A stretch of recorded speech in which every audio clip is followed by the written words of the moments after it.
तुम जितनी मर्जी कोशिश कर लो इस खिड़की को नहीं तोड़ सकती। तो बेहतर यह है कि अपनी एनर्जी बचा कर रखो किसी ऐसे वक्त के लिए जब तुम्हें एनर्जी की सख्त ज़रूरत पड़े। वो जो लगातार 1 घंटे से खिड़की तोड़ने की कोशिश कर रही थी, जानी पहचानी सी आवाज़ सुनकर पलट कर देखा तो सामने खड़े युवराज रघुवंशी खड़ा था। आंखों पर यकीन नहीं आया था उसे कि उसके सामने युवराज रघुवंशी खड़ा है। इसका मतलब उसे यहाँ पर लाने वाला कोई और नहीं बल्कि यही था। और ये सोचते ही वो जी जान से कांपी। इतना तो उसे अंदाजा हो ही गया था कि ये सब कुछ किसी दुश्मनी के तहत किया गया है, मगर वो ये सब सोच भी नहीं सकती थी कि वो इंसान युवराज होगा, क्योंकि उसे युवराज से इस घटिया काम की उम्मीद नहीं थी। हाथ में पकड़ा हैवी बांस जिससे वो खिड़की को तोड़ने की कोशिश कर रही थी, उसके हाथ से छूटकर गिरा था। कदमों ने उसका वजन रोकने से इनकार कर दिया था। वो लड़खड़ाकर गिरती इससे पहले ही उसने खुद को संभाला था। आंखों की कोर से एक आंसू टपक कर गाल पर आया था। वो ये कैसे कर सकता था? एक बार भी नहीं सोचा कि ये सब करने से मेरी इज्जत तार तार हो जाएगी, लोग मुझ पर उंगलियां उठाएंगे। अगले ही पल मायरा के होंठ खुले थे कुछ कहने के लिए। तुम यहाँ पर, इसका मतलब तुमने ही मुझे अगवा किया है। वो अपनी बात पूरी भी नहीं कर पाई थी, कांपती हुई आवाज़ में सवाल कर रही थी। हाँ, मैं यहाँ पर। तुम्हें क्या लगा था कि इतनी आसानी से मैं तुम्हें माफ़ कर दूंगा? तो मेरी जान, तुम्हारी गलतफहमी दूर करने के लिए ही मैंने तुम्हें ये छोटा सा ट्रेलर दिखाया है, लेकिन अभी बहुत जल्द तुम्हारे सामने एक पिक्चर चलने वाली है जो तुम्हारी अपनी ज़िंदगी की कहानी होगी। वो सीने पर हाथ बांधे बड़ी सर्द निगाहों से मायरा को देख रहा था और मायरा उसकी ठंडी निगाहों में जमती जा रही थी। उसे एहसास हो चुका था कि उसकी गलती की बहुत भयानक सज़ा उसे मिलने वाली थी। उसकी सारी अकड़, सारी बहादुरी एक पल में हवा हो गई थी। अगले ही पल वो उसके सामने आकर खड़ी हो गई। आंसू भरी निगाहें सामने खड़े बेदर्द और पत्थर दिल इंसान पर टिकाई थीं, एक उम्मीद के साथ कि शायद ये इंसान उसे माफ़ कर देगा। और इसी उम्मीद पर उसने उसके सामने हाथ जोड़ दिए थे। प्लीज़ मुझे छोड़ दो, मुझे जाने दो। मैं तुमसे माफ़ी मांगने के लिए तैयार हूँ। माफ़ी? अब माफ़ी मांगना चाहती हो तुम मुझसे? युवराज ने उसे बाजू से खींचकर अपनी ओर किया था। उसके बाजू पर युवराज की पकड़ इतनी मजबूत थी कि मायरा दर्द से बेहाल हुई थी, लेकिन उसे दर्द की परवाह कहाँ थी। उसकी जान तो इसलिए हवा हुई थी कि युवराज उसके इतना करीब था। अब माफ़ी मांगने का वक्त गुजर चुका है। जब तुम्हें माफ़ी मांगनी चाहिए थी तब तुम खुद को 30 मार खा समझकर पूरी यूनिवर्सिटी में घूम रही थी। अब मुझे तुम्हारी माफ़ी की ज़रूरत नहीं। ये कहकर युवराज ने उसे अपने और भी करीब खींचा था, इतना करीब कि मायरा का नर्म नाजुक वजूद उसके सख्त चौड़े सीने से टकराया था। प्लीज़ मेरे पास मत आना। वो तेज़ी से पीछे की ओर हटी थी। फिक्र मत करो, तुम जैसी लड़की को हाथ लगाना तो दूर की बात, मैं देखना भी पसंद नहीं करता। ये कहकर उसने मायरा को एक जोर का झटका दिया था कि वो लड़खड़ाकर बेड पर जाकर गिरी थी। और फिर युवराज ने उसके करीब से अपनी जैकेट उठाई और रिहाई मिलने पर मायरा के चेहरे पर सुकून की लहर आई थी, जो कि युवराज की निगाहों से बच न सकी। ज़्यादा खुश होने की ज़रूरत नहीं है। अभी तो तुम्हारे लिए मैंने सज़ा तय की है, तुम्हें सज़ा दी नहीं है। और तुम्हारी सज़ा ये है कि मैं तुमसे शादी करूँगा। तुम खुद को मेरे साथ शादी के लिए तैयार कर लो। थोड़ी ही देर में पंडित जी यहाँ पहुँचने वाले हैं। और युवराज के इरादे जानकर मायरा के तन बदन में एक आग सी लग चुकी थी। मैं तुमसे शादी नहीं करूँगी, उसने चीखते हुए कहा था। मैंने तुमसे तुम्हारी मर्जी या तुम्हारी सलाह नहीं मांगी है, क्योंकि यहाँ तुम्हारी नहीं मेरी मर्जी चलेगी। तो जो कह रहा हूँ चुपचाप वही करो, वरना तुम्हारे घर वालों को तिगनी का नाच नचा दूंगा। वो जैकेट पहनकर उसकी चैन बंद करता हुआ अब शीशे के सामने जाकर खड़ा हो गया था और अपने घने बालों में बड़े ही लापरवाही से ब्रश करता हुआ मायरा के दिल की धड़कनें बढ़ा चुका था। लेकिन युवराज की अगली बात ने तो मायरा के शरीर से जैसे उसकी जान ही खींच ली थी। जब युवराज ने कहा कि मुझे तो ये भी पता चला है कि तुम्हारी एक बहन भी है, बहुत खूबसूरत, जो तुमसे लगभग 2 साल छोटी है और कॉलेज की स्टूडेंट है। तुम ना सही तो तुम्हारी बहन सही। सोच रहा हूँ कि खबरदार, खबरदार, जो तुमने मेरी बहन की तरफ नज़र उठाकर भी देखा। वो हलक के बल चिल्लाई थी। उसका ये अंदाज देखकर वो मुस्कुराने लगा। ब्रश ड्रेसिंग टेबल पर रखकर वो मायरा के सामने आकर खड़ा हुआ था। आंखों में जलते गुस्से के शोले देखकर मायरा एक पल के लिए सहम गई थी। ठीक है, अगर तुम्हें अपनी बहन की इज्जत प्यारी है तो खुद को शादी के लिए मानसिक रूप से तैयार कर लो। मैं नहीं चाहता कि तुम पंडित जी या फिर मेरे दोस्तों के सामने कोई भी तमाशा खड़ा करो। अपनी बात कहकर मायरा पर एक सख्त निगाह डालता हुआ वो वहाँ से जा चुका था, जबकि वो जमीन पर बैठती चली गई, हाथ दोनों पैरों के आसपास लपेटे सर घुटनों पर टिका दिया था और फिर फूट फूट कर रो पड़ी। उसे ये तो पता था कि अब उसकी ज़िंदगी पहले जैसी नहीं रहेगी। जो लड़की घर से एक रात के लिए गायब हो जाए उसकी इज्जत क्या रह जाती है, उसे अच्छे से पता था। उसकी ज़िंदगी बर्बाद हो चुकी थी। काश मैं उस इंसान के खिलाफ गवाही न देती तो आज मेरे ऊपर ये मुसीबत न टूटती। ये मैंने क्या कर दिया। उसने अपने बाल दोनों हाथों से पकड़ लिए थे। उसकी आंखों के सामने अपने बूढ़े माँ बाप का चेहरा घूमने लगा। इतने समय तक लोगों ने उनका जीना हराम कर रखा होगा। लोगों के ताने, उनके अजीबोगरीब सवाल, क्या जवाब दिया होगा मेरे माँ बाप ने लोगों को। जवान बेटी घर से गायब हो जाए तो ये माँ बाप के लिए मौत के बराबर होता है। उसका दिमाग अतीत में घूमने लगा। जब उसने यूनिवर्सिटी में एडमिशन लिया था तो पहले ही दिन उसकी माँ ने उसे समझाया था, पढ़ने जा रही हो, सिर्फ पढ़ाई पर ध्यान देना, अपनी इज्जत को संभाल कर रखना। औरत की इज्जत कांच से भी नाजुक होती है, एक बार दरार आ जाए तो फिर पूरी ज़िंदगी वो दरार नहीं भरती। हम लोगों के पास सिवाय इज्जत के कोई दूसरी चीज़ नहीं है, इसीलिए अपने बूढ़े माँ बाप की इज्जत की लाज रख लेना। मुझे तो इस बात का डर है कि जो तुम्हारे सिर पर यह हमेशा सच बोलने का और गलत के खिलाफ खड़े होने का जो भूत सवार है ना, ये कहीं तुम्हें ले न डूबे। एक बात मेरी याद रखना, चाहे कुछ भी हो जाए, पढ़ाई के अलावा किसी भी मामले में दखल देने की कोशिश मत करना, क्योंकि तुम जिस यूनिवर्सिटी में जा रही हो वो कोई छोटी यूनिवर्सिटी नहीं है, शहर की सबसे बड़ी यूनिवर्सिटी है और वहाँ अमीर ज़्यादा भी पढ़ते होंगे। जो जैसा करे उसे करने देना, तुम किसी के भी मामले में दखल मत देना, सिर्फ अपनी पढ़ाई से मतलब रखना। समझ रही हो ना मैं क्या कह रही हूँ। और मायरा अपनी माँ के इतने लंबे चौड़े लेक्चर पर मुंह बनाकर रह गई थी। ओफ मम्मी, आप तो मुझे ऐसे ट्रेंड कर रही हैं जैसे मैं यूनिवर्सिटी नहीं बल्कि किसी जंग पर जा रही हूँ। और एक बात मैं आपको साफ साफ बता दूँ कि अगर मेरे सामने कुछ भी गलत होगा तो मैं उसे सहन नहीं करूँगी। वो बस मुंह फुलाकर वहीं सोफे पर बैठते हुए पानी का गिलास मुंह को लगा गई थी, जबकि अर्पिता जी ने अफसोस से अपनी बेटी को देखा था। अर्पिता जी को अपनी बेटी के लिए सत्यवादिता एक आंख नहीं भाती थी, क्योंकि वो जानती थी कि उनकी बेटी बहुत भोली है। चूँकि उसे पढ़ने का बहुत शौक था और उसे स्कॉलरशिप भी मिल गई थी, इसीलिए उसकी जिद के आगे हार मानते हुए उन्होंने उसका एडमिशन यूनिवर्सिटी में करा दिया था। अपनी माँ को पूरी तरह संतुष्ट करते हुए वो यूनिवर्सिटी आने जाने लगी थी, मगर उनका दिल तब तक बेचैन रहता जब तक कि वो घर वापस न आ जाती। मम्मी कहाँ हो आप, मुझे आकर बचा लो, ले जाओ यहाँ से, मेरा यहाँ दम घुट रहा है। वो एक बार फिर से रो पड़ी थी। वो नहीं जानती थी कि उसे यहाँ आए हुए कितना दिन हो चुके हैं, क्योंकि ना तो कमरे में घड़ी थी और ना ही कोई रोशनी आने का जरिया।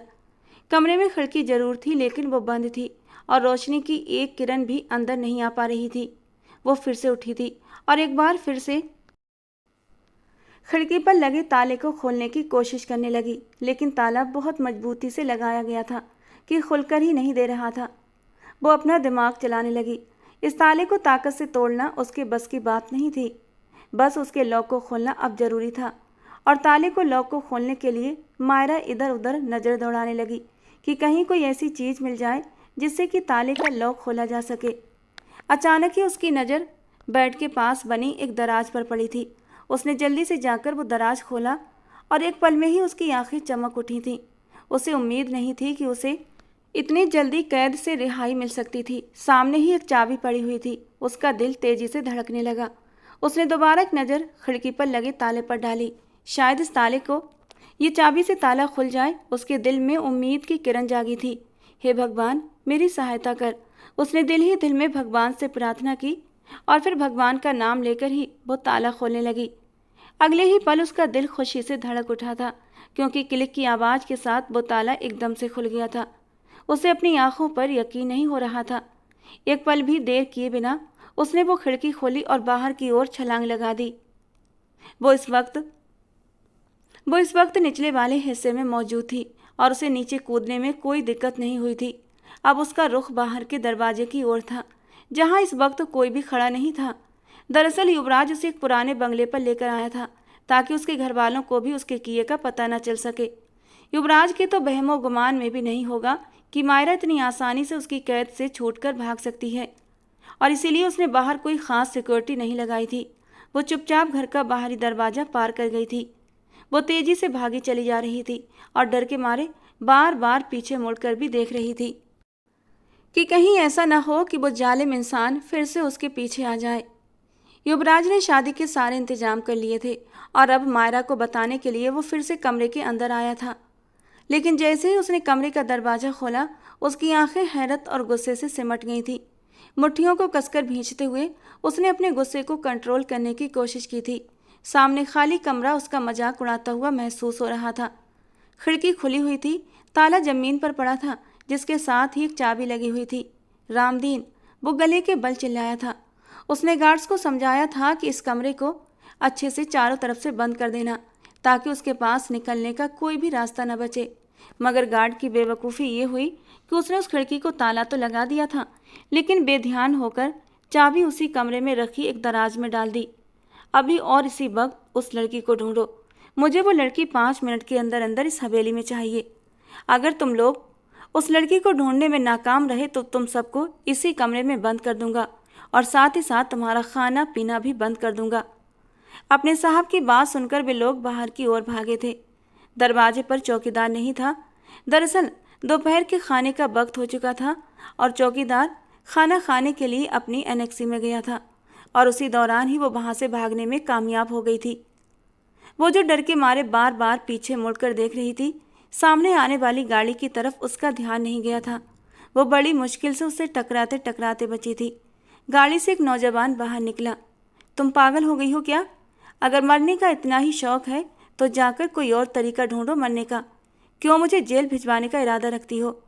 वो गुस्से से जोर से चिल्लाया था, जबकि उसकी बातों और उसके गुस्से को नज़रअंदाज करते हुए वो उसके सामने आकर हाथ जोड़कर खड़ी हो गई थी। प्लीज़ मेरी मदद करो, मैं बहुत मुश्किल में हूँ। एक लड़के ने मुझे किडनैप कर लिया है और अब वो मुझे ढूंढ रहा होगा। प्लीज़ मुझे मेरे घर तक पहुँचा दो। वो छोटे बच्चों की तरह रो रही थी। राजीव ने बहुत गौर से उसके चेहरे की ओर देखा था। मेरी गाड़ी में आकर बैठो और घबराने की ज़रूरत नहीं है। जैसे ही वो गाड़ी में बैठी, राजीव ने गाड़ी का लॉक लगा दिया था, मगर उसका ध्यान राजीव की तरफ नहीं था। वो तो किसी तरह से वहाँ से निकलने के लिए मन ही मन तरीके सोच रही थी। गाड़ी एक अनजाने सफ़र पर चल पड़ी। उसे उस कमरे में बेहोश पड़े हुए लगभग पूरा दिन गुजर चुका था। वो कल शाम के वक्त वहाँ लाई गई थी और अभी दोपहर के 3 बज रहे थे। गर्मी बहुत तेज़ थी, मगर एसी वाली गाड़ी में बैठते ही उसके वजूद को थोड़ा सा सुकून मिला था। तुम्हें उस इंसान ने कैद करके क्यों रखा था? राजीव अब ड्राइव करते हुए उससे सवाल भी कर रहा था, और मायरा की आंखों में आंसू छलक आए। सिर्फ और सिर्फ इंतकाम लेना चाहता है वो मुझसे। बदले की आग में उसने मेरी ज़िंदगी बर्बाद कर दी, और दूसरा दिन है उसने मुझे अपनी कैद में रखा है। पता नहीं मेरे माँ बाप का क्या हाल होगा। वो लगातार रोते हुए अपने आंसू भी पोंछ रही थी। क्या तुम्हारे पास तुम्हारे माँ बाप का नंबर है? राजीव के पूछने पर उसने तेजी से हाँ में सर हिलाया और अपने पापा का नंबर उसे लिखवाने लगी। क्या तुम्हें लगता है कि तुम्हारे माँ बाप तुम्हें स्वीकार कर लेंगे, जबकि तुम 2 दिन से घर से गायब हो? राजीव के सवाल पर वो कुछ लम्हों के लिए खामोश हो गई। वो इस बारे में नहीं जानती थी। मैं उन्हें सच्चाई बताऊंगी, उसने नज़रें चुराते हुए कहा। और क्या वो तुम पर यकीन कर लेंगे? राजीव ने फिर से सवाल किया। वो उसके चेहरे को देखता रहा। इस बारे में अभी मैंने नहीं सोचा, लेकिन मुझे पूरा विश्वास है कि मेरे माँ बाप मुझ पर भरोसा करेंगे और मेरी बात को समझेंगे। ये कहकर उसने अपना चेहरा विंडो के बाहर की ओर कर लिया था। लेकिन जाने पहचाने रास्तों को देखकर उसका दिल धक से हुआ था। कुछ तो गड़बड़ थी। उसने हैरान होकर अपनी बराबर वाली सीट पर बैठे राजीव की ओर देखा था, जो बड़ी ही बेफिक्री से ड्राइविंग कर रहा था। ये तुम मुझे कहाँ लेकर जा रहे हो? अचानक ही उसकी नज़र एक खास पेड़ पर पड़ी। ये पीपल का बहुत बड़ा और घना पेड़ था, जिस पर केसरी धागे लिपटे हुए थे। इस पेड़ को वो कैसे भूल सकती थी? युवराज के घर से भागने पर उसने कुछ पल के लिए इस पेड़ की ओट में छिपकर खुद के डर पर काबू पाया था। गहरी होती सांसों को बहाल किया था। उसके बाद ही आगे की ओर कदम बढ़ाए थे। और अब इस पेड़ को देखकर उसकी जान जैसे लबों पर आई थी। ये तो वही पेड़ है, वो जैसे खुद से ही बोली थी, जो युवराज रघुवंशी के घर से थोड़े ही फासले पर था। शुरू में राजीव ने एक अलग रास्ता चुना था, मगर वो उसे दोबारा उसी जगह पर ले आया था। लिटिल गर्ल, मैं तुम्हें वहीं लेकर जा रहा हूँ जहाँ तुम्हारी असली जगह है। प्लीज ऐसा मत करो, मैं तुम्हारे सामने हाथ जोड़ती हूँ, वो गिड़गिड़ाने लगी। मगर राजीव तो जैसे उसकी कोई भी बात सुनी नहीं रहा था। युवराज अपने घर के दरवाजे पर ही खड़ा था। जैसे ही राजीव गाड़ी से उतरा, वो उसके गले लग गया। यार, तेरा बहुत बहुत धन्यवाद। अगर ये लड़की दोबारा से मेरे हाथ से निकल जाती तो मैं कभी भी खुद से नजरें नहीं मिला पाता। ये तो मेरा फर्ज था। जो काम करने में मेरे यार को सुकून मिलता है, उस काम को करने के लिए मैं दिलो जान से हमेशा राजी रहता हूँ। कहते हुए उसने जोरदार कहकहा मारा था और मायरा आंसू भरी निगाहों से उन दोनों दोस्तों को देख रही थी। उसे अब खुद पर ही अफसोस होने लगा कि क्यों उसने राजीव से मदद मांगी थी। और कोई हुक्म है सरकार का? राजीव ने अपने सीने पर हाथ रखते हुए अपने खास अंदाज में कहा। दरअसल वो उसकी शादी में शामिल होने के लिए ही आ रहा था, जब उसे युवराज की कॉल आई थी कि वो लड़की घर से भागने में कामयाब हो गई है। उसकी खुशकिस्मती थी कि थोड़ी देर बाद उसकी गाड़ी से एक लड़की आकर टकराई। वो कोई छोटा बच्चा नहीं था। उसने उस लड़की को देखते ही समझ लिया था ये वही है जिसके बारे में उसका दोस्त बात कर रहा था। और फिर उसने मैसेज में उस लड़की का हुलिया युवराज को बताया तो युवराज ने उसे वापस हवेली में लाने का हुक्म दे दिया। चलो अब बाहर निकलो। युवराज ने उसे बाहर आने का इशारा किया, मगर वो गाड़ी में ही चिपक कर रह गई। युवराज ने गाड़ी का दरवाज़ा एक झटके से खोला और उसका हाथ पकड़कर उसे बाहर खींच लिया। मुझसे दूर भागने के सारे मौके तुम अपने हाथों से अब गवा चुकी हो। शादी के सारे इंतजाम हो चुके हैं और अंदर पंडित जी बैठे हुए इंतजार कर रहे हैं। और मायरा सिसक उठी थी। भगवान के लिए मुझ पर रहम खा लो। मेरे माँ बाप शर्म से मर जाएंगे। मुझे सबसे कोई फ़र्क नहीं पड़ता। तुम सोच भी सकती हो कि तुम्हारी वजह से मैं कितना शर्मिंदा हुआ था। तुमने मुझ पर एक ऐसे गुनाह का इल्ज़ाम लगाया जो मैंने किया ही नहीं था। तुम्हारी गवाही की वजह से मुझे यूनिवर्सिटी से निकाल दिया गया। ये मेरे लिए बहुत बड़ी बदनामी थी और तुम्हारी वजह से ही मेरे जान से प्यारे पापा भी मुझसे नाराज़ हो गए। इस सब का हिसाब तो तुम्हें देना ही होगा। ये कहकर वो उसे एक बार फिर से घसीटते हुए अंदर ले गया और फिर उसके चंद ही दोस्तों की मौजूदगी में उसकी शादी हो गई। वो मायरा शर्मा से मायरा रघुवंशी बन चुकी थी। कभी सोचा नहीं था कि किस्मत उसके साथ इतना बड़ा मजाक करेगी। उसके तो बड़े बड़े ख्वाब थे। वो किसी मकाम तक पहुंचना चाहती थी, मगर अब उसे लग रहा था कि उसके सारे ख्वाब टूट चुके हैं। शादी हो चुकी थी तो जो कुछ मेहमान थे एक एक करके युवराज को बधाई देकर जा चुके थे और वो सोफे के एक कोने में टिकी बैठी अपनी उंगलियां बेचैनी से मरोड़ रही थी। युवराज ने उससे शादी तो कर ली थी, अब आगे क्या होने वाला था उसे नहीं पता था। मायरा को समझ नहीं आ रहा था आखिर युवराज ने उससे शादी ही क्यों की, जबकि उसने कहा था कि वो मुझ जैसी लड़की को हाथ लगाना भी पसंद नहीं करता। फिर भला शादी करने का क्या मतलब था? अभी वो आने वाले पलों के बारे में ही सोच रही थी जब युवराज उसके सामने आकर खड़ा हो गया और मायरा ने डरी हुई निगाहों से युवराज की ओर देखा, जिसके चेहरे पर बस एक ठंडा एहसास था। अब यहाँ पर बैठी मेरा मुंह क्या देख रही हो? अपना बोरिया बिस्तर उठाओ और यहाँ से दफ़ा हो जाओ, युवराज ने नफरत भरे लहजे में कहा था। तो उसके चेहरे को वो देख कर रह गई और दिल में मचलता सवाल उसके लबों पर आ गया। अगर तुमने मुझे घर से निकालना ही था तो मुझसे शादी क्यों की? मुझे इतने दिन तक अपनी कैद में क्यों रखा? और युवराज के लबों पर एक जहर भरी मुस्कान आई थी, ताकि तुम्हें बदनाम कर सकूं, तुम्हें एहसास हो सके कि बदनामी का दर्द क्या होता है। तुम्हारी मांग में मेरे नाम का सिंदूर और गले में पड़ा मंगलसूत्र देकर तुम्हें एहसास होता रहे कि तुमने किससे पंगा लिया था। अब जाओ यहाँ से। कहीं ऐसा ना हो कि अपनी जायज़ रिश्ते में बंधी पत्नी को सामने देकर मेरे जज्बात बहक जाएं और मैं आगे की रस्म भी पूरी कर लूँ। उसकी बात का मतलब समझकर मायरा का दिल डर के मारे सिमट गया था। आधी रात हो चुकी है, मैं इस वक्त कहाँ जाऊँगी? ये मेरा मसला नहीं है, तुम खुद ही देख लो। वैसे दूसरा ऑप्शन भी है तुम्हारे पास। मेरे कमरे का दरवाज़ा तुम्हारे लिए खुला है। मेरे कमरे में आकर मेरे बेड पर मेरे साथ सो सकती हो, मना नहीं करूँगा, बल्कि तुम्हें तुम्हारा हक दूंगा। ये कहकर वो अपने कमरे में चला गया, लेकिन जाने से पहले अपने गार्ड को ऑर्डर देना नहीं भूला था कि वो उस लड़की को 5 मिनट के अंदर अंदर वहाँ से बाहर निकाल दे। गार्ड उसके करीब आया और सम्मानित अंदाज में बोला, माफ़ कीजिएगा छोटी मालकिन, लेकिन ये साहब का हुक्म है। अगर मैंने उनकी बात न मानी तो वो मुझे नौकरी से निकाल देंगे। वो इस वक्त अपने दिल में शदीद तकलीफ उठती हुई महसूस कर रही थी। उसके दिमाग में सबसे पहला ख्याल अंकित का आया था, जो उसका मंगेतर था। लगभग 3 साल पहले ही दोनों की रजामंदी पर उनकी मंगनी हो गई थी और अब कल दोनों की शादी भी होनी थी।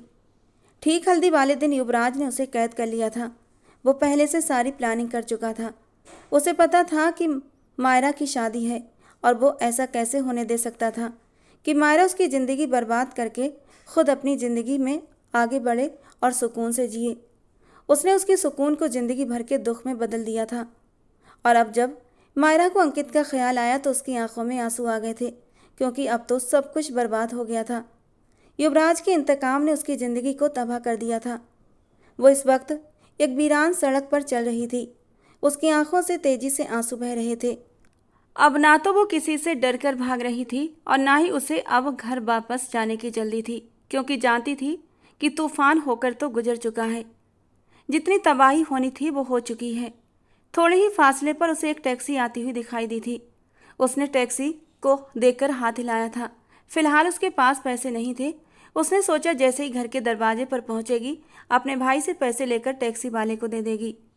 भाई, मुझे मॉडल कॉलोनी जाना है। उसने पता समझाया और पीछे जाकर बैठ गई। उसके सिर में जोर का दर्द हो रहा था। उसने अपनी आंखें बंद कर लीं और सीट से टिका दी।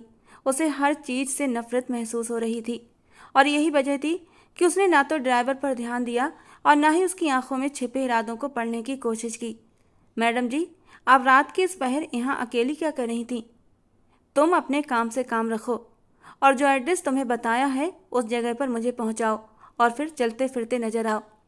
लेकिन मैडम जी, ये शरीफों का इलाका नहीं है। मैं कह रही हूँ चुप हो जाओ। अगर तुम्हारी दोबारा आवाज़ सुनाई दी तो पुलिस स्टेशन जाकर रिपोर्ट कर दूंगी। मुझसे पहले वो तुमसे सवाल करेंगे। वो ड्राइवर भी एक नंबर का बेहया और बदतमीज इंसान था। उसके पास कोई दूसरा रास्ता नहीं था, वरना वो कब की टैक्सी रुकवाकर उतर चुकी होती। अभी तो उसे हर हाल में अपने घर पहुंचना था। अचानक ड्राइवर ने रास्ते में टैक्सी रोक दी। क्या हुआ? मुझे एक आदमी से थोड़ा सा सामान लेना है। मैं उसे सामान लेकर वापस आता हूँ। तब तक आप यहीं टैक्सी में बैठी रहें। तुम्हारा दिमाग ख़राब हो गया है क्या? तुम मुझे इस वीरान जगह पर अकेला छोड़कर जा रहे हो। कोई भी हादसा हो सकता है। मैडम जी, जो जगह आप खड़ी थी वो भी वीरान ही थी, जहाँ पर आप अकेली खड़ी रो रही थी। फिक्र मत करें, यहाँ कोई आता जाता नहीं है। ड्राइवर बदतमीजी दिखाते हुए वहाँ से चला गया।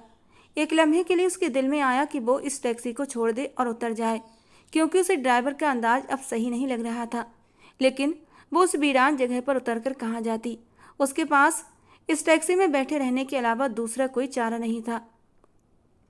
वो भगवान का नाम लेते हुए वहीं बैठी रही और टैक्सी ड्राइवर का इंतजार करने लगी।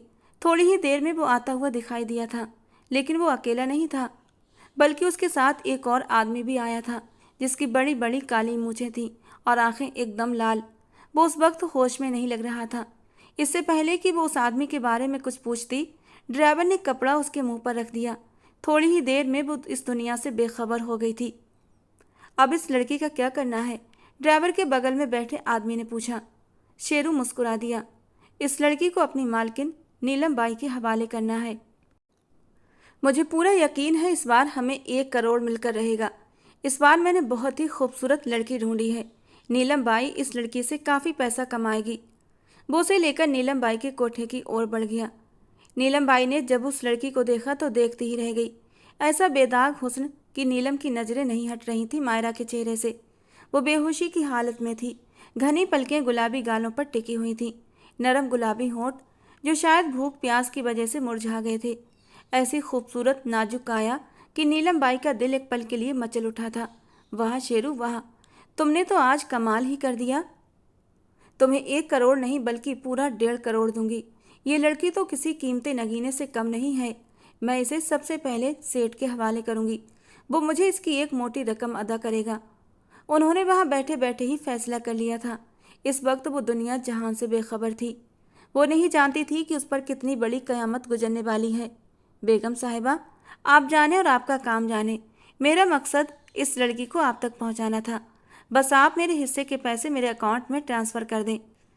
शेरू ने सारे मामले से छुटकारा पाने की कोशिश की और साथ ही साथ उसने अपने पैसे की मांग भी नीलम बाई के सामने रख दी। फिक्र मत करो, कल सुबह ही सारे पैसे तुम्हारे अकाउंट में ट्रांसफ़र हो जाएंगे। तुम खामोशी से यहाँ पर क्यों खड़ी हो? इसके ऊपर पानी डालो ताकि ये होश में आए। उन्होंने पास खड़ी एक और लड़की को चीखते हुए कहा। वो लड़की दौड़ती हुई आई और ठंडे पानी का जग भर कर ले आई और उसने वो सारा पानी उसके ऊपर उंडेल दिया। वो हड़बड़ाकर उठ बैठी।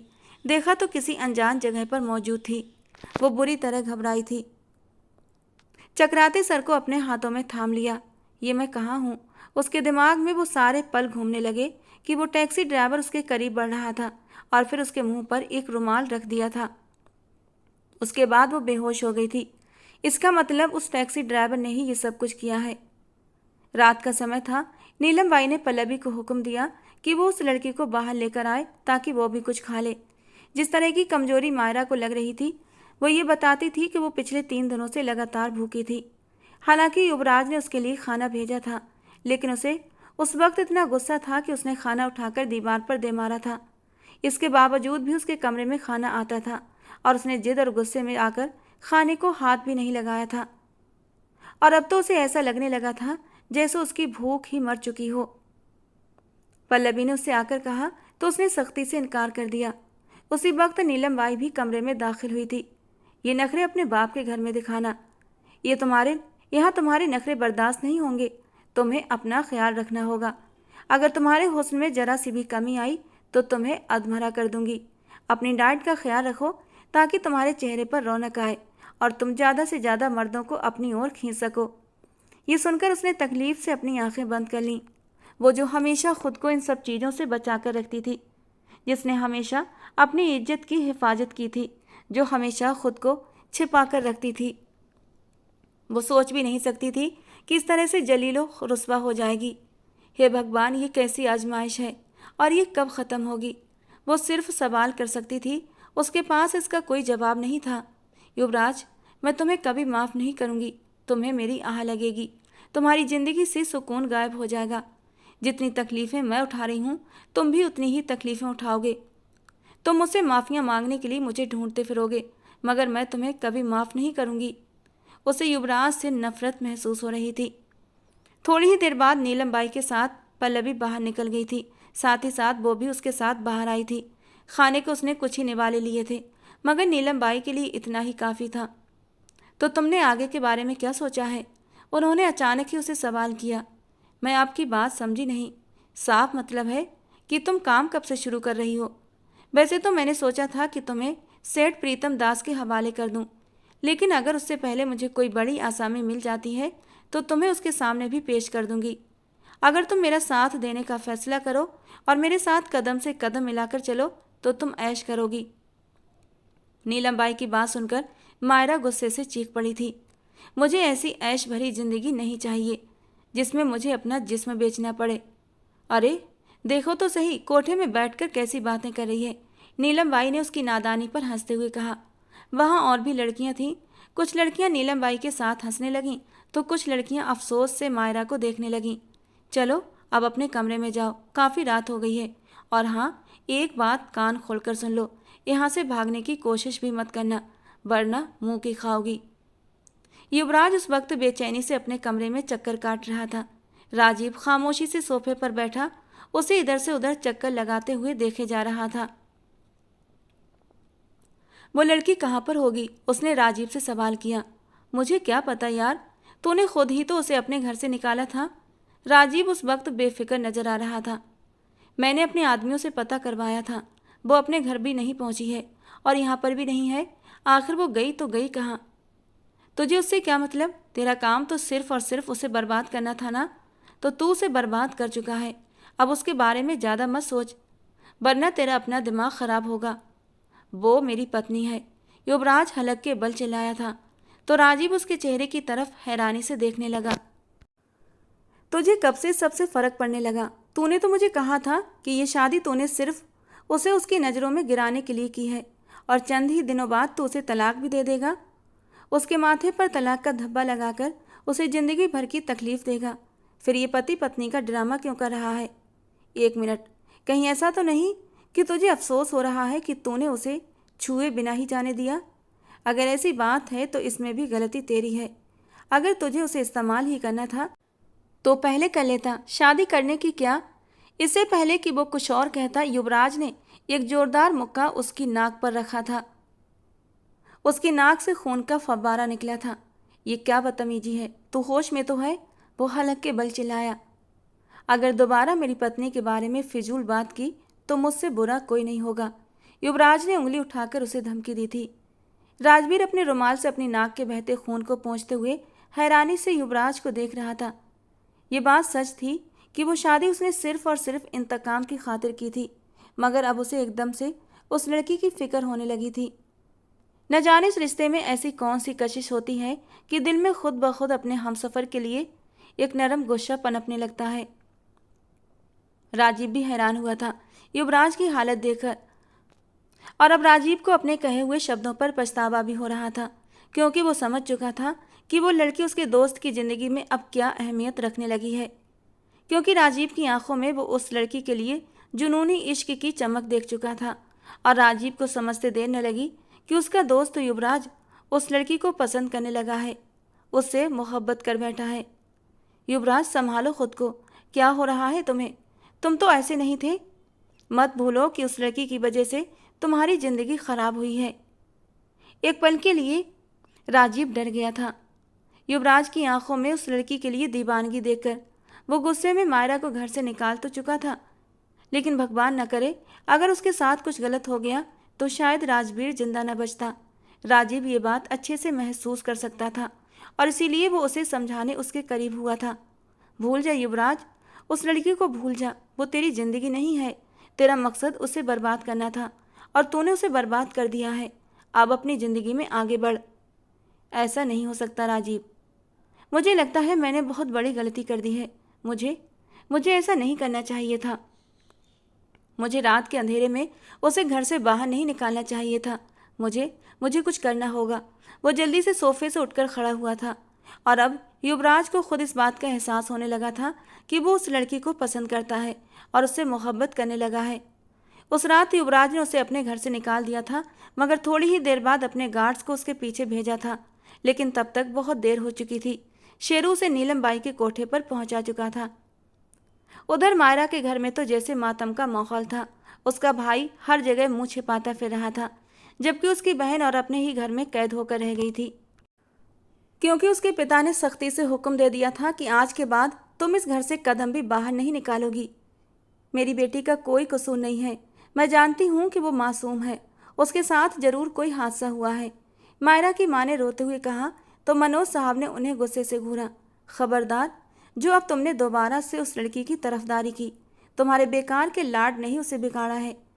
अगर तुम पहले दिन से ही उसे अपने काबू में रखती तो उसकी जरूरत नहीं होती कि वो इस तरह की कोई हरकत करती। पूरे मोहल्ले में हमारी थू थू हो रही है। हम यहाँ उसकी शादी की भाग दौड़ में लगे हुए हैं और वो अपनी शादी के दिन ही घर से फरार हो गई। जब उसने अपने लिए पहले से ही यार देख रखा था तो फिर शादी का दिखावा क्यों कर रही थी? पहले ही बता देती तो मैं उसी लड़के के साथ ही उससे विदा कर देता। कम से कम ये बदनामी तो नहीं होती। मनोज जी का गुस्से के मारे बुरा हाल था, उनका बस नहीं चल रहा था। अगर मायरा उनके सामने आ जाती तो वो उसे गोली मार देते। उसने कुछ भी नहीं किया, वो घर से भागी नहीं है। इससे पहले कि वो कुछ और कहती, सागर ने अपनी माँ का बाजू पकड़कर उन्हें खींचते हुए अपने कमरे में ले गया था। मम्मी बस कर दें, भगवान के लिए बस कर दें, बस बहुत हो गया। हर वक्त इस घर में दीदी की बातें होती रहती हैं। उन्होंने जो करना था वो कर चुकी हैं। अब वो यहाँ से चली गई हैं और अगर उन्होंने गलत किया है तो उन्हें अपने किए की सज़ा भी मिल जाएगी। लेकिन प्लीज़ घर का माहौल मत बिगाड़िए। आपकी वजह से गुड्डू और मीना हर वक्त डरे सहमे रहते हैं। मुझे बताओ कि आखिर इन दोनों को किस बात की सज़ा मिल रही है? और अर्पिता जी फूट फूट कर रो पड़ी थीं। वो कैसे अपनी बेटी को इस तरह भुला देती? नौशी ने भी आगे बढ़कर माँ को तसल्ली दी थी। दरअसल वो 5 बहन भाई थे। सबसे बड़ी मायरा थी, फिर उसका भाई और फिर नौशी। उसके बाद 2 जुड़वा बच्चे थे, गुड्डू और मीना। उन लोगों का ख़ानदान एक खुशहाल ख़ानदान था। किसी भी तरह की कोई परेशानी या तंगी नहीं थी। वे लोग एक सुकून भरी जिंदगी जी रहे थे कि अचानक ही उनकी जिंदगी में एक तूफान आ गया। तुम खुद ही मुझे बताओ कि एक माँ का दिल कैसे चैन में रह सकता है, वो भी उस वक्त जब उसकी जान से प्यारी औलाद उसकी नज़रों के सामने ना हो। आप बस उसके लिए भगवान से प्रार्थना करें, क्योंकि भगवान से प्रार्थना करने के अलावा हमारे पास कोई दूसरा रास्ता नहीं है। नहीं, मैं इस तरह अपनी बच्ची को अकेला नहीं छोड़ सकती। मैं उसके लिए कुछ करूँगी, उसे घर वापस लेकर आऊँगी। मैं पुलिस में जाऊँगी और रिपोर्ट करवाऊंगी। अर्पिता जी पागलपन की हालत में सर जोर से ना में हिलाते हुए बोले जा रही थी। बस कर जाओ। अब क्या तुम ये चाहती हो कि पूरी दुनिया के सामने हमारा तमाशा बने? तुम जानती भी हो कि जब हम पुलिस में रिपोर्ट करवाने जाएंगे तो वो सबसे पहले यही कहेंगे कि किसी यार के साथ भाग गई होगी। पुलिस वालों को तुम जानती नहीं हो, वो इन सब बातों को कितना सीरियस लेते हैं। मनोज साहब अपनी बीवी की एक भी बात मानने को तैयार नहीं थे। दिन तेजी से गुजरते चले जा रहे थे। युवराज रघुवंशी उसे हर जगह ढूंढ चुका था, मगर वो उसे कहीं भी मिल नहीं रही थी। न जाने उसे आसमान खा गया था या जमीन निगल गई थी। जैसे जैसे दिन गुजर रहे थे, युवराज रघुवंशी का जुनून मायरा के लिए बढ़ता जा रहा था। उसे खुद की हालत पर हैरत होती थी। जब उसे उस लड़की से इतनी ही मोहब्बत थी तो उसने उसे जाने क्यों दिया? ये बात उसके दिल में कसक बनकर चुभती थी। एक दिन जब दिल कुछ ज़्यादा ही बेकरार हुआ तो वो गाड़ी की चाबी उठाकर घर से बाहर चला आया था। काफ़ी देर तक इधर उधर सड़कों पर गाड़ी दौड़ाता रहा और फिर थक हार कर वो समंदर के किनारे जाकर खड़ा हो गया था और अपने अतीत के बारे में सोचने लगा। उसकी ज़िंदगी भी उस वक्त तक बहुत खुशगवार थी, जब तक कि मायरा ने उसके किरदार पर इल्ज़ाम नहीं लगाया था। वो अपनी यूनिवर्सिटी का सबसे ब्रिलियंट स्टूडेंट था, सबसे लायक और टैलेंटेड। हर किसी की ज़बान पर सिर्फ उसी का नाम होता था। एक तो वो अपने टैलेंट और काबिलियत की वजह से पूरी यूनिवर्सिटी में मशहूर था। दूसरा, उसकी पर्सनालिटी ऐसी जादू भरी थी कि उसकी पर्सनालिटी के जादू से कोई बच ही नहीं पाता था। हर स्टूडेंट, हर टीचर की ज़बान पर एक ही नाम होता था, युवराज रघुवंशी। मगर यह भी कुछ ही समय तक रहा, क्योंकि फिर उसी यूनिवर्सिटी में मायरा ने एडमिशन ले लिया था, जो उसकी ही टक्कर की थी। हर चीज़ में वो युवराज रघुवंशी को टक्कर देती थी, फिर चाहे वो खूबसूरती की बात हो या फिर टैलेंट और इंटेलिजेंस की। सिर्फ 1 महीने में ही सारे टीचर्स उसकी तारीफ़ें करने लगे थे। हर स्टूडेंट की ज़बान पर सिर्फ उसी का नाम होता था। उसकी खूबसूरती और मासूमियत को देखकर हर कोई उसे दोस्ती करना चाहता था। लड़के तो उसे देखकर ठंडी आहें भरा करते थे और उसके साथ का सपना सजाने लगे थे। लेकिन मायरा किसी को लिफ्ट नहीं कराती थी। उसने अपनी माँ की बात अपने पल्लू से बांध रखी थी। वो सिर्फ पढ़ाई से मतलब रखती थी। मायरा शुरू से ही हक बात कहने के पक्ष में थी। उसे झूठ, फरेब और भ्रष्टाचार से सख्त नफरत थी। लेकिन उसके साथ ही वो बहुत भोली भाली और मासूम थी। आसानी से लोगों की बातों में आ जाती थी। उसकी दोस्ती क्लास की सबसे अमीर लड़की कोमल से हो गई, जो बाहर से बहुत अच्छी लगती थी लेकिन अंदर से किसी जहरीली नागिन से कम नहीं थी। वो मायरा से जलती थी। हर कोई उसका दीवाना था और वो उसे नीचा दिखाने के लिए उसने मायरा से दोस्ती की थी। एक दिन मायरा लाइब्रेरी में बैठी पढ़ाई कर रही थी जब उसे कोमल की तरफ से कॉल आई थी। प्लीज़ मेरे पास आओ, मुझे तुम्हारी ज़रूरत है। सिर्फ तुम ही हो जो मुझे बचा सकती हो। उसकी बात सुनकर मायरा बुरी तरह घबरा उठी थी, क्योंकि कोमल के बोलने के अंदाज में बहुत ज़्यादा घबराहट थी, जैसे वो बहुत बड़ी मुसीबत में फंसी हुई हो। वो जल्दी से भागी और ग्राउंड के पिछले हिस्से में गई जहाँ कोमल खड़ी थी। उसे देखकर मायरा हैरान रह गई थी। उसके कपड़े जगह जगह से फटे हुए थे। वो एकदम मायरा के सीने से लग गई और फूट फूट कर रोने लगी। प्लीज़ मेरी मदद करो मायरा, सिर्फ तुम ही हो जो मुझे इस मुश्किल से निकाल सकती हो। वो बहुत ज़्यादा परेशान थी और रो रही थी। तुम्हारा ये हाल किसने कर दिया? मायरा ने उससे पूछा तो वो रोते हुए युवराज का नाम लेने लगी। मायरा को कुछ पल के लिए अपने कानों पर विश्वास नहीं हुआ था, क्योंकि उसने सुना था कि वो बहुत ही अच्छा इंसान है, औरतों की इज्जत करता है और किसी भी लड़की की तरफ नज़र उठाकर नहीं देखता। और जब से वो यूनिवर्सिटी में आई थी तब से उसने भी देखा था यूनिवर्सिटी की कई लड़कियां युवराज की तरफ बढ़ने की कोशिश करती थीं, लेकिन उसका अंदाज हमेशा ठंडा रहता था। पूरी यूनिवर्सिटी में आज तक उसकी कोई गर्लफ्रेंड नहीं बनी थी। ये बात मायरा को सोचने पर मजबूर कर रही थी, लेकिन यहाँ कोमल की हालत कुछ और ही बता रही थी। ये तुम क्या कह रही हो? ज़रूर तुम्हें कोई गलतफहमी हुई है। क्या तुम 100% श्योर हो कि तुम्हारे साथ ये सब कुछ करने वाला युवराज ही है? मायरा ने उससे सवाल किया, तुम्हें क्या लगता है मैं तुमसे झूठ बोलूंगी? वो तुरंत ही गुस्से से आग बबूला हुई थी। मायरा एक पल के लिए हड़बड़ा गई थी। नहीं कोमल, मेरा ये मतलब नहीं था। लेकिन युवराज तो बहुत अच्छा बनने का सिर्फ नाटक करता है, अच्छा है नहीं। आज उसने मौका पाकर मुझे बर्बाद कर दिया और अब तुम उसके खिलाफ गवाही दोगी। तुम प्रिंसिपल सर को बताओगी कि तुमने उसे मेरे साथ ये सब कुछ करते हुए खुद अपनी आंखों से देखा है। तुम पागल तो नहीं हो गई हो? मैंने कुछ भी नहीं देखा तो मैं झूठी गवाही कैसे दे सकती हूँ? वो डर गई थी। ये झूठ नहीं है बल्कि सच है। तुम्हें ये गवाही देनी पड़ेगी क्योंकि बिना गवाही के कोई भी मुझ पर यकीन नहीं करेगा। और तुम तो मेरी सच्ची दोस्त हो ना? क्या तुम मेरी इतनी सी मदद नहीं कर सकती? क्या तुम मुझे इंसाफ नहीं दिला सकती? तुम्हारे अलावा मेरा दूसरा कोई सहारा नहीं है। अगर तुम डर गई तो मैं कभी भी इंसाफ नहीं ले पाऊंगी। सोच लो मायरा, अगर मुझे इंसाफ नहीं मिला तो मैं अपनी जान दे दूंगी और मेरी मौत की जिम्मेदार सिर्फ और सिर्फ तुम होगी। कोमल ने अपने झूठ के आंसू पोंछते हुए मायरा को इमोशनल ब्लैकमेल करने की कोशिश की थी और मायरा एक अजीब से दोराहे पर आकर खड़ी हो गई थी। वो कोमल को इंसाफ दिलाना चाहती थी लेकिन साथ ही साथ उसे युवराज के बारे में ये गवाही देना सही भी नहीं लग रहा था।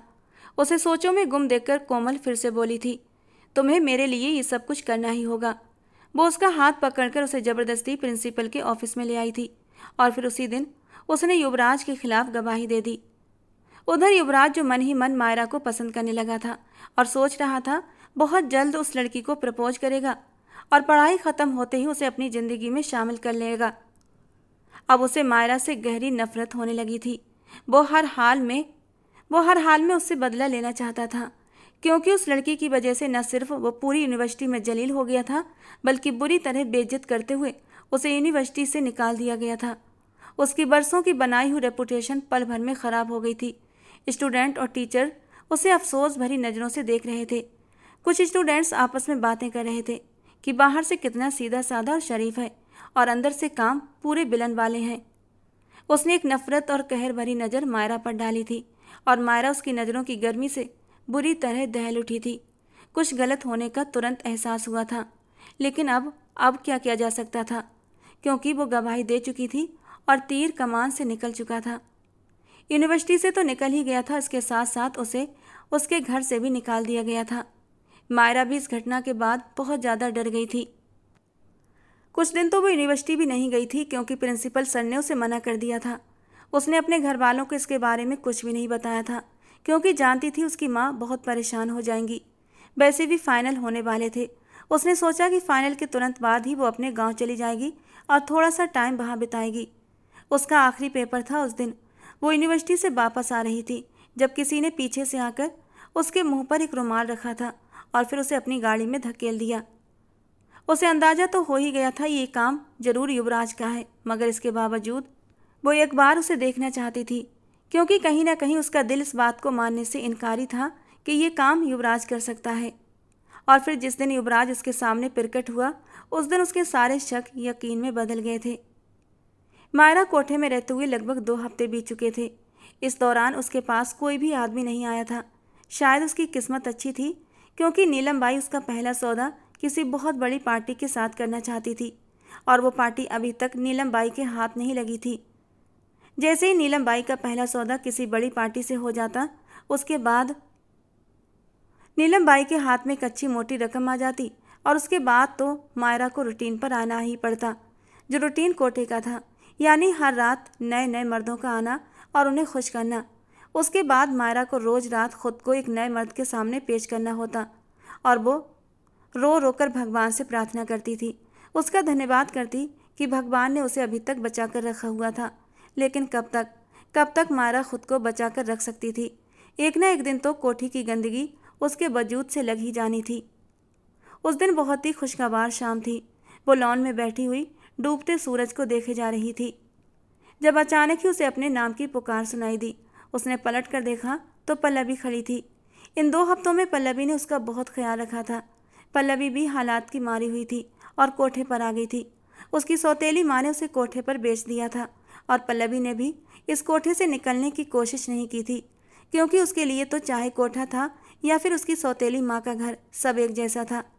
कम से कम कोठे पर उसे अपनी सौतेली माँ की मार को सहना नहीं पड़ता था। भरपेट खाने को मिलता था और काम तो वही करती थी जो सौतेली माँ के घर पर भी उसे करना पड़ता था। वही कोठे पर भी कर रही थी और अब तो पल्लवी को इस सब की आदत लग चुकी थी। आज पल्लवी बहुत परेशान नजर आ रही थी। क्या हुआ है तुम्हें?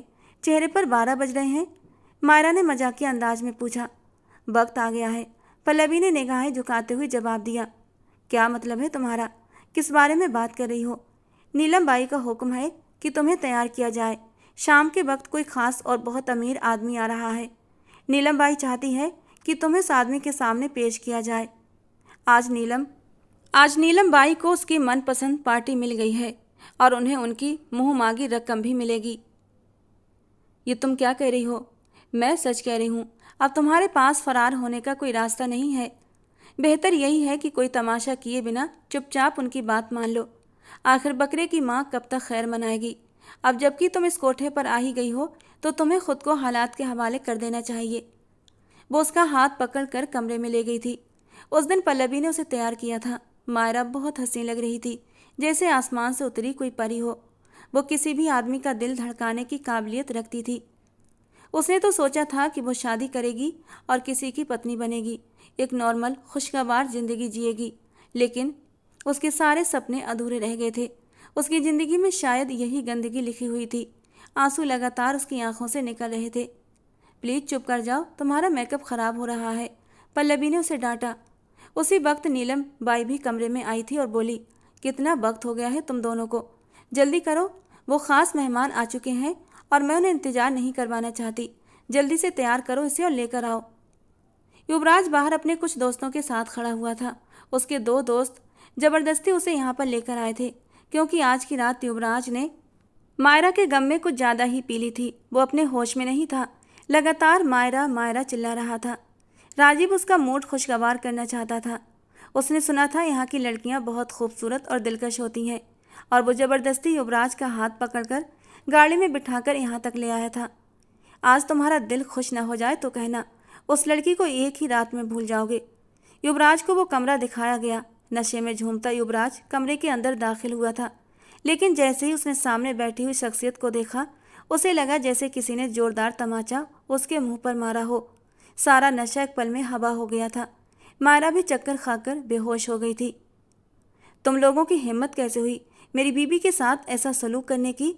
वो अब नीलम बाई के सामने खड़ा ऊंची आवाज़ में चिल्ला रहा था। वो एक बहुत बड़े बिजनेसमैन का बेटा था, इसलिए वहाँ खड़ा हर इंसान चुप था। उसने 5 करोड़ नीलम के मुंह पर मारे और उस लड़की को लेकर फिर से हवेली वापस आया था। जब मायरा होश में आई तो उसने देखा कि युवराज ने अपना सिर उसके पैरों पर रखा हुआ था और वो फूट फूट कर रो रहा था। मुझे माफ़ कर दो, मुझसे गलती हो गई। मैं सोच भी नहीं सकता था कि मेरे गुस्से के इतने सख्त नतीजे निकलेंगे। वो बस चुपचाप उसका चेहरा देखती जा रही थी। मैं आपसे नाराज़ नहीं हूँ। अगर मैं आपकी जगह होती तो शायद बदले की आग में जलते हुए मैं भी यही कदम उठाती। आपने तो कुछ भी गलत नहीं किया था। मुझसे बदला भी लिया तो एक हद में रह कर लिया। मुझे हाथ भी नहीं लगाया, मुझसे शादी की और बिना छुए ही मुझे जाने के लिए कह दिया था। हालांकि आप चाहते तो मेरी इज्जत को बिना किसी रिश्ते के ही रौंद सकते थे। मैं आपकी कैद में थी, लेकिन नहीं, आपने तो शादी के बाद भी मुझे हाथ नहीं लगाया था। बस आपकी गलती थी तो इतनी थी कि आपने मुझे गुस्से और बदले की आग में आप इस कदर अंधे हो गए कि आपने मुझे रात के समय ही घर से बाहर निकाल दिया था। और फिर शायद मेरी किस्मत ही ख़राब थी जो मैं वहाँ कोठे तक जा पहुँची। जो कुछ भी हुआ है उसे भूलने की कोशिश कर रही हूँ। आप भी भूल जाइए, मैंने आपको माफ़ कर दिया। वो उसे माफ़ कर चुकी थी। युवराज ने उसे खींचकर अपने सीने से लगा लिया। उसके बेकरार दिल को एक सुकून मिला था और मायरा भी तड़प तड़प कर रोई थी। उसे एक मजबूत सहारे की ज़रूरत थी, किसी अपने की ज़रूरत थी, और पता नहीं क्यों उसे युवराज दिल के बेहद करीब महसूस हुआ था। उसे युवराज से कोई शिकायत नहीं थी। पूरी रात वो युवराज की बाहों में लेटी रही और युवराज भी धीरे धीरे उसके सर को सहलाता रहा और वो सुकून से गहरी नींद सो गई थी। इतने दिनों में पहली बार उसे ऐसी सुकून भरी नींद आई थी। सुबह हुई, युवराज उसे लेकर उसके माँ बाप के घर भी गया था, लेकिन मनोज जी ने अपनी बेटी को स्वीकारने से इनकार कर दिया था। मायरा को लग रहा था कि युवराज कभी भी उसके लिए स्टैंड नहीं लेगा और ना ही अपने माता पिता से उसकी बात करेगा। लेकिन उसकी हैरानी की कोई सीमा न रही जब वो उसे लेकर अपनी हवेली में गया था और अपने पिता को हकीकत के बारे में सब कुछ बता दिया था। युवराज की मां ने उसे स्वीकार कर लिया था और बहुत ही धूमधाम से अपनी बहू की मुंह दिखाई का फंक्शन रखा था। और जब रात को युवराज उसके करीब होने लगा तो मायरा ने खुशी खुशी अपना आप युवराज के हवाले कर दिया था। वो युवराज की बाहों में सिमटकर सब कुछ भूल जाना चाहती थी, अपने कड़वे दिनों को, उन कड़वी यादों को जिन्हें याद करने से सिर्फ और सिर्फ दुख और दर्द के अलावा कुछ नहीं मिलता था। युवराज के हर स्पर्श में मोहब्बत झलक रही थी। वो बहुत नरमी से, बहुत प्यार से मायरा को खुद में समेटता जा रहा था। युवराज के होठों के स्पर्श पर मायरा का अंग अंग महकने लगा था। रात धीरे धीरे सरक रही थी और दोनों एक दूसरे की मोहब्बत की बारिशों में भीगते जा रहे थे। और फिर युवराज ने अपनी मोहब्बत मायरा पर इस कदर निछावर की कि उसे अपनी किस्मत पर गर्व होने लगा। उसने मायरा को अपनी हथेली का छाला बना लिया था। उसका बस नहीं चलता था कि मायरा को जमीन पर पैर न रखने दे। मायरा की गुलाबी रंगत जो कुछ ही दिनों में मुरझा गई थी, फिर से गुलाब की तरह खिल उठी थी। और ये सब युवराज के प्यार का नतीजा था। उसे वो हक, वो सम्मान मिला जो एक बीबी का होता है, एक बहू का होता है। लेकिन अब भी उसके दिल में एक कसक उठती थी। उसे अपने माँ बाप की, अपने बहन भाइयों की याद आती थी। लेकिन युवराज उसे अपनी चाहत में इस कदर समेट लेता कि वो सब कुछ भूल जाती। और फिर लगभग कुछ ही महीने बीते थे कि मनोज साहब भी अपनी बेटी से राजी हो गए थे। आखिर कब तक वे अपने खून से खफा रहते। उसके माँ बाप, उसके बहन भाई उससे मिलने आए थे उसकी हवेली में, और उसकी शान और शौकत और युवराज का उसके लिए प्यार देखकर उसकी माँ और पिताजी खुशी से फूली नहीं समा रही थीं। उसके बहन भाई भी खुश थे, हैरान थे। उसके पापा मनोज जी ने भी आगे बढ़कर बेटी के सर पर हाथ रखकर उसे आशीर्वाद दिया था। उसकी ज़िंदगी एक बार फिर से खुशगवार हो गई थी। अतीत में जितनी भी तकलीफ़ें थीं, जितनी भी कड़वाहटें थीं, वे सारी की सारी ख़त्म हो चुकी थीं। तो दोस्तों, आज की हमारी कहानी आपको कैसी लगी कमेंट बॉक्स में ज़रूर बताना। पसंद आई हो तो प्लीज़ लाइक करना। रोज़ एक नई और रोमांटिक कहानी सुनने के लिए हमारे चैनल को सब्सक्राइब करना। मिलते हैं दोस्तों अगली किसी नई कहानी के साथ।